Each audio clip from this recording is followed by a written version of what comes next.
Hola, ¿cómo están? Se pueden suscribir, darle like y comentar lo que más les gustaron. Vamos a seguir hablando sobre las pugnas entre liberales y conservadores.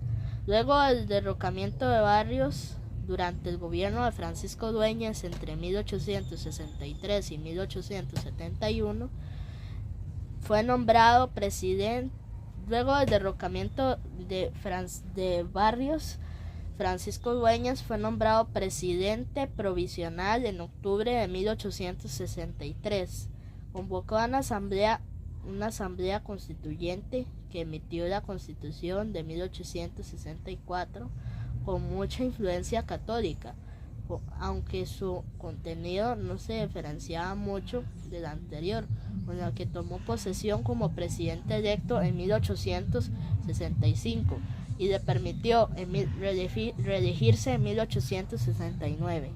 En junio de 1865, luego de que Rafael Carrera falleciese el 14 de abril de ese año y que en San Miguel se sublevase el general Trinidad Cabañas, Barrios intentó retomar a El Salvador para unirse a Cabañas y derrotar a Dueñas, pero Cabañas fue derrotado y el barco en el que iba Barrios naufragó en la costa de Nicaragua.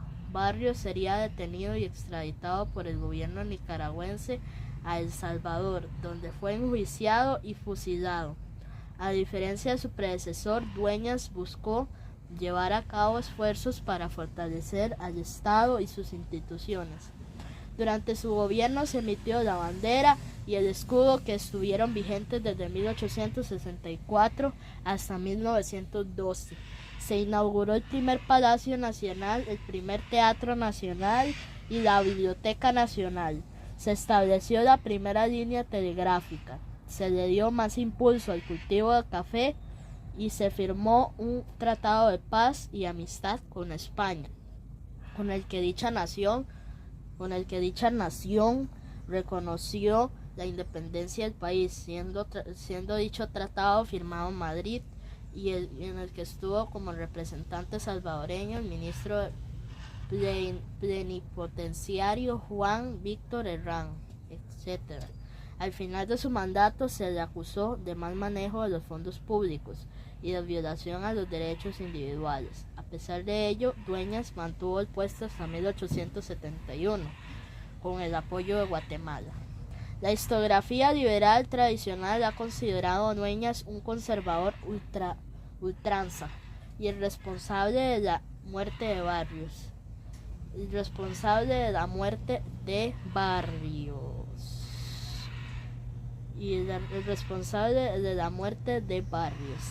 Por ende, historiadores del fines del siglo XX e inicios del siglo XXI como Carlos Gregorio López Bernal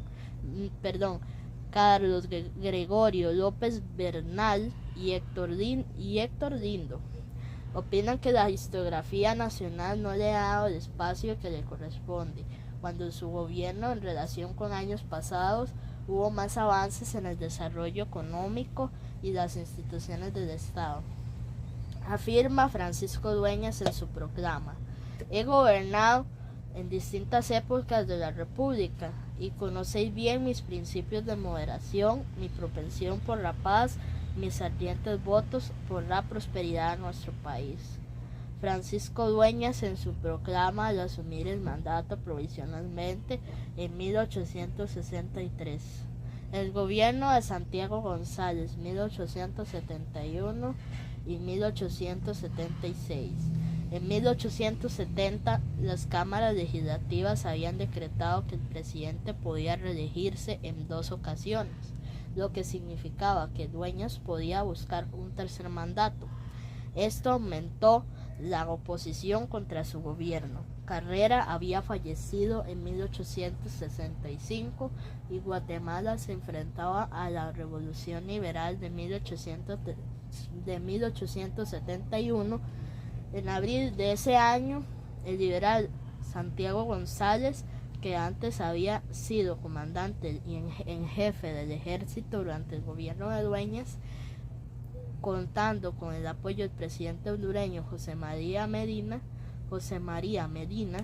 así como el como de José María Rivas y otros militares, derrocó a Dueñas, marcando el triunfo de los liberales. En su gobierno, que se prolongó hasta 1876, se comenzó a aplicar las reformas liberales como la proclamación de la libertad de cultos, la secularización de los cementerios, la legislación del matrimonio civil, la introducción de la educación laica y la supresión de las órdenes religiosas.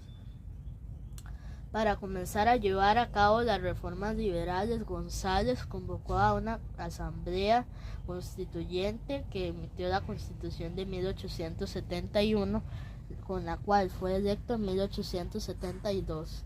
Dichas reformas, y más aún la expulsión de los jesuitas, generaron el rechazo del clero y protestas. Se consideraron que buscaban volver a poner a Dueñas en el poder, por lo que el 17 de julio de ese año González dio un autogolpe, disolvió la Asamblea Legislativa, que se encontraba en receso, y asumió la dictadura y suprimió la libertad de imprenta a la vez que expulsó del país a Dueñas y a otros opositores como Rafael Campo. Como en la Constitución de 1871, la duración del periodo presidencial era de 2 años, el 17 de agosto de 1872, González convocó a una nueva constituyente que se emitió el 9 de noviembre de 1872, cuyo contenido era similar al anterior, pero donde el periodo presidencial era de 4 años. Las protestas contra las reformas secularizantes se mantuvieron durante toda la presidencia de González, siendo la mayor de ellas realizada el 20 de junio de 1874 en San Miguel, donde 3.000 rebeldes asaltaron la ciudad hasta que fueron detenidos 3 días después. Además de comenzar a implementar las reformas liberales, otras obras realizadas durante el gobierno de González incluyen la inauguración de la primera línea ferroviaria, con la construcción de una vía férrea entre El Salvador y Santa Tecla, de San Salvador y Santa Tecla, que servía para la circulación de tranvías de tracción animal, medio de transporte que estuvo presente en el país hasta fines de la década de 1910, siendo sustituida por los tranvías eléctricos que estuvieron en funcionamiento hasta fines de la década de 1920. El establecimiento de una escuela telegrafista, la reparación de San Salvador luego del terremoto de San José de 1873, etc. Muchas gracias por ver. Hasta pronto en un próximo video de la historia de El Salvador. Aquí terminamos con las pugnas entre liberales y conservadores.